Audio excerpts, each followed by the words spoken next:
नमस्कार मित्रमंडळी, मी तुम्हाला आज व्हिडिओ दाखवणार आहे। मी साधा शेतकरी आहे आणि माझी पोल्ट्री आहे।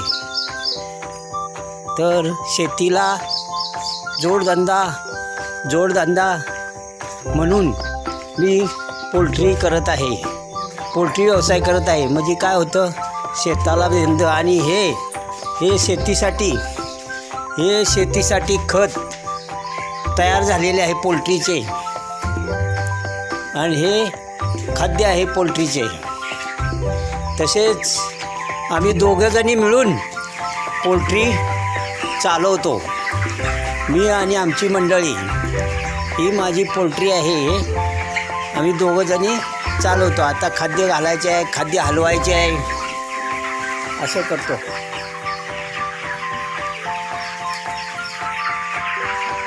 हे असा आमचा परिसर आहे, आणि हे माझे 3,500 पक्षी आहेत, 3,500 पक्षी आहेत।